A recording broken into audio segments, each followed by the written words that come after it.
మాదిగలపై ఎప్పుడు మాలలు అన్యాయం చేయలేదు. మాదిగలే మాలలపై అన్యాయం చేస్తున్నారు. ఎందుకంటే గత 10 ఏళ్ల నుంచి చూసుకుంటే దళిత బంధులో కానీ, ఎస్సీ కార్పొరేషన్ నిధుల్లో కానీ, 3 ఎకరాల్లో కానీ దక్కింది.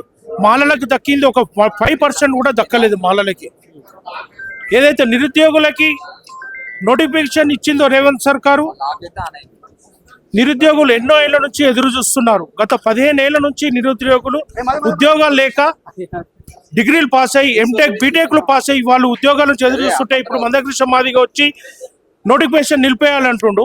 మళ్ళా నిరుద్యోగుల పరిస్థితి ఏంది? వాళ్ళు ఉద్యోగాలు రాక ఎంతో జీవితాలు, చాలా మంది జీవితాలు అంటూ ఏజ్ అయిపోయింది చాలా మందికి. ఈ పరిస్థితి రేవంత్ రెడ్డి సర్కార్ వస్తే మా ఆశలు, వాళ్ళ ఏదో కోటి ఆశలతో వాళ్ళు ఎదురు చూస్తున్నారు ఉద్యోగాలు వస్తాయని చెప్పి. అట్లా కాకుండా ఈ మధ్య మందకృష్ణ మాదిగా వచ్చి నోటిఫికేషన్ నిలిపేయాలని చెప్పి వర్గీకరణ అయిందాక అంటే ఇది ఎంతవరకు సమంజసం? అంటే నిరుద్యోగుల కడుపు కొట్టాలని చెప్పి మందకృష్ణ చూస్తున్నాడు. నిరుద్యోగులారా, మీరు మందకృష్ణ మాదికి తరిమి కొడతారని చెప్పి నేను విధంగా హెచ్చరిస్తున్నాను.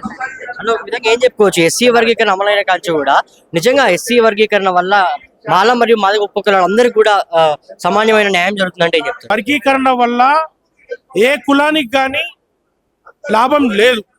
ఎందుకంటే అసలు వర్గీకరణ చేసేది కేంద్రం చేయాలి. వర్గీకరణ వల్ల మాల మాదిగలే బాగుపడ్డారు. దీంట్లో మాదిగలే ఎక్కువ బాగుపడ్డారు. ఎందుకంటే అసలు ఉపకులాలు, సంచార జాతులు చాలా ఉన్నాయి. ఈ మొన్న రేవంత్ సర్కార్ వచ్చి మాలలకు 7% ఉంటే 5% చేసింది, మాదిగలకు 8% చేసింది. అసలు మందకృష్ణ మాదిగా రిజర్వేషన్ శాతం పెంచమని అడగాలి. పెంచిన శాతాన్ని పంచుకుంటే బాగుంటది. అన్ని కులాలకు, ఉపకులాలకు అందరికీ బాగుంటది. కానీ రిజర్వ్ శాతం పెంచకుండా నువ్వు వర్గీకరణ చేయమనడం అసలు సమంజసమే కాదు. ఎందుకంటే నువ్వు రిజర్వ్ శాతం పెంచితే అన్ని ఉపకులాలు కూడా బాగుపడతాయి. దీనివల్ల ఎవరికి లాభం చేకూరదు. ఈ గత 30 ఏళ్ల నుంచి మాదిగలు ఒక్కలే తింటున్నారు. ఉపకులాలు కూడా, మాదిగ ఉపకులాలు కూడా ఏ కులం కూడా బాగుపడలేదు. మాల ఉపకులాలలో 6% ఉంటే మాలలకు కొన్ని ఉపకులాలు ఉన్నాయి, వాళ్ళందరూ సమంజసంగా ఉన్నారు. కానీ ఈ మధ్య మందకృష్ణ మాదిగ వచ్చి మాల ఉపకులాల్లో కొంతమందిని చేరదీసి మాకు సపరేట్ రిజర్వేషన్ శాతం కావాలని కోరుకుంటున్నాడు. కానీ ఇది చాలా తప్పు. ఎందుకంటే మాదిగలు ఇప్పటి వరకు దొబ్బి తింటారు, మాలలు ఇప్పటి వరకు అసలు బాగుపడనే లేదు.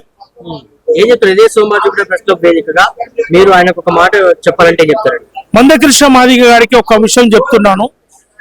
మాల జేఏసీ తరపున మందకృష్ణ మాదిగ గారు, మీకు దమ్ము ధైర్యం ఉంటే వర్గీకరణ బిల్లు కేంద్రంలో బిల్లు పాస్ చేసుకోమని చెప్పి చెప్తున్నాను. ఎందుకంటే కేంద్రంతో ఆర్ఎస్ఎస్ బీజేపీల తొత్తు మందకృష్ణ మాదిగ.